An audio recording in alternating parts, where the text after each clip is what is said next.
F-16 fighter jets from the West have entered the Ukraine-Russia conflict, which we will discuss today. This upgrades military technology and changes the war.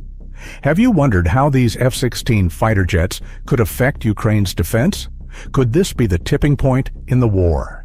The F-16 fighter jets' advanced technology and heavy armaments give Ukraine unmatched air power and send a message to Russia that Western assistance is growing and cannot be ignored. How could the F-16 alter Ukraine's military strategy? How will Russia react to this military boost? Could the F-16 deployment influence the conflict? F-16, Ukraine's final weapon? Ukrainian President Volodymyr Zelensky has repeatedly called on the West to provide F-16s to counter Russian fighters, citing the aircraft's superior versatility. Ukraine currently operates Sukhoi Soviet fighters, while the F-16 would be a significant upgrade. However, the U.S. initially refused, fearing an escalation of tensions with Russia and arguing that pilot training would be complicated and time-consuming, diverting Ukraine's resources. This stance continued until the summer of 2023, when the U.S. finally agreed to allow Denmark and the Netherlands to transfer F-16s to Ukraine on the condition that Ukrainian pilots receive training first. The F-16 costs between $25 million and $70 million depending on the version, and is a complex military technology, so a lack of training could lead to major losses if shot down or crashed, and could also provide sensitive information to Russia. After the U.S. approval, 11 countries pledged to train Ukrainian pilots, a number that has since increased to 14, in a show of strong support for Ukraine. The Netherlands is expected to deliver 24 F-16s by mid-2024, along with 18 others. However, according to Pentagon sources, Ukraine will only reach initial operational capability with the F-16s in 2024, and Russia is not too worried yet. Russian fear of Ukrainian F-16s? If so, why does Putin fear F-16s?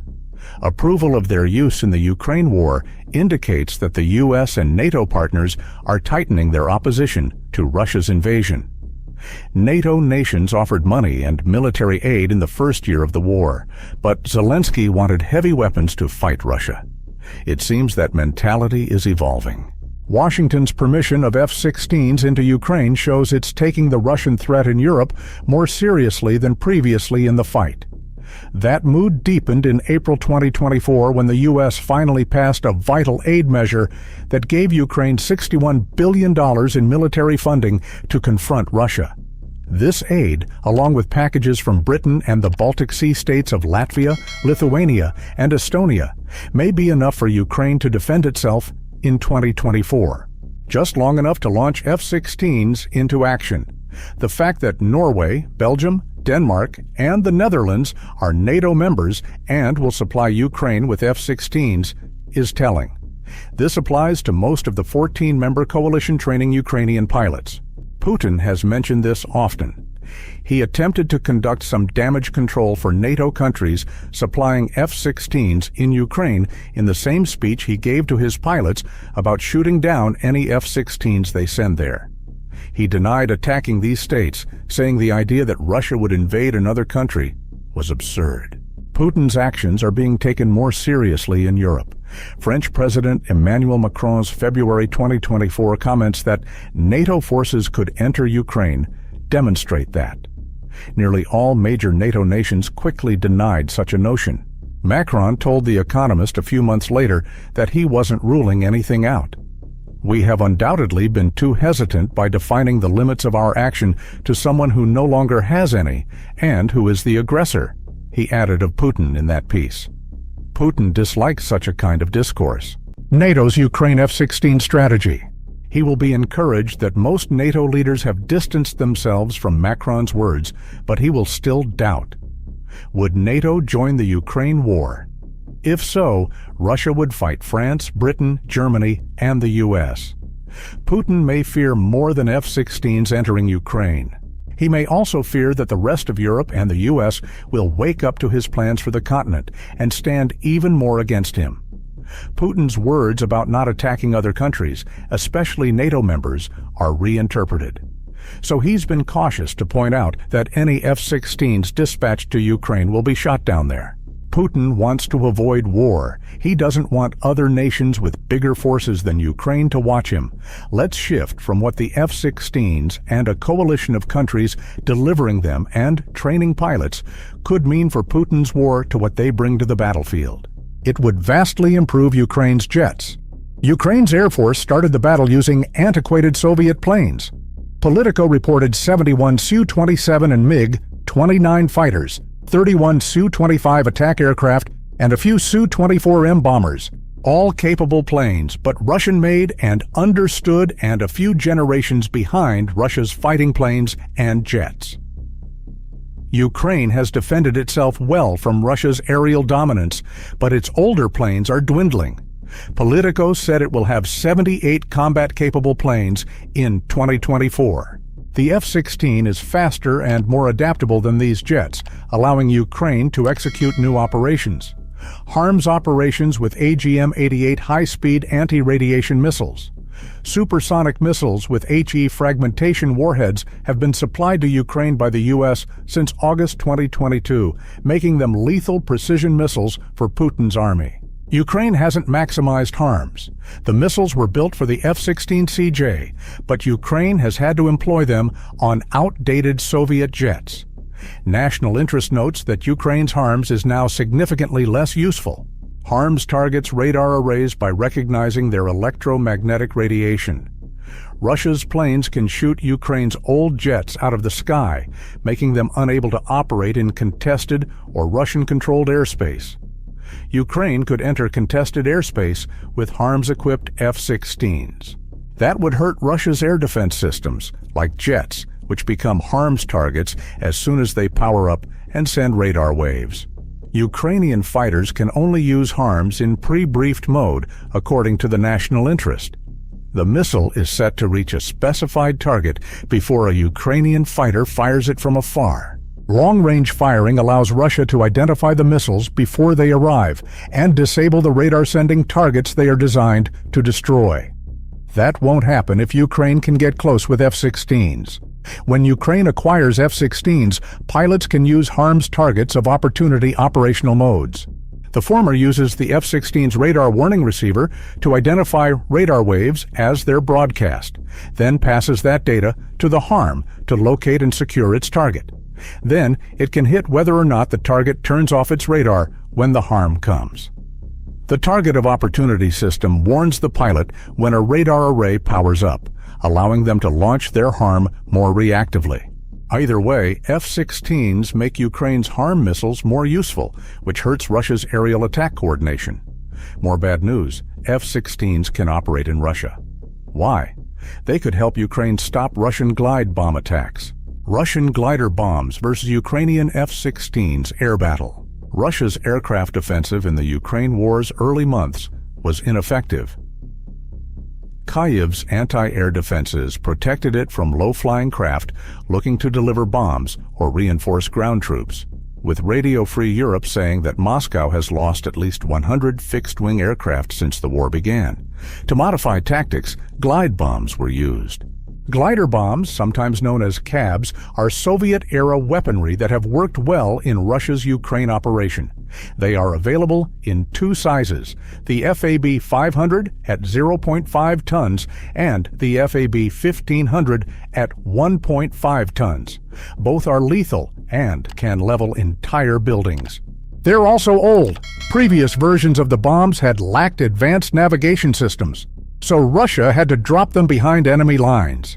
However, Russia used these bombs cleverly. Russian FAB 500 and FAB 1500 bombs can glide long distances by attaching miniature wings. That allows Russian jets to launch bombs far from the war's front lines, avoiding Ukraine's anti-air defenses. Russia benefits from these bombs' older technology, which makes them tougher to target with newer missiles and defenses. This innovation devastated Ukraine. Just days before Ukraine was forced to surrender Avdiivka, Ukrainian soldier Igor Shuga wrote on X about how glide bombs helped Russia take it. "These bombs destroy any location," he said. After one FAB, all buildings and structures become pits, and they drop 60-80 pieces in one day. Russia can drop so many glide bombs for two reasons. They're adding bomb wings as primitive guidance systems. Even if they miss, they can go near a target and deal massive damage. Second, those wings let Russia fire glide bombs without Ukraine's anti-air systems stopping them. All are launched safely in Russia. Ukraine's sole defense against these bombs is to send fighters into Russia to shoot down or chase away the Russian jets launching them. Ukraine's planes can't do that. Compared to Russia, they're antiquated and too slow to stop glide bombs.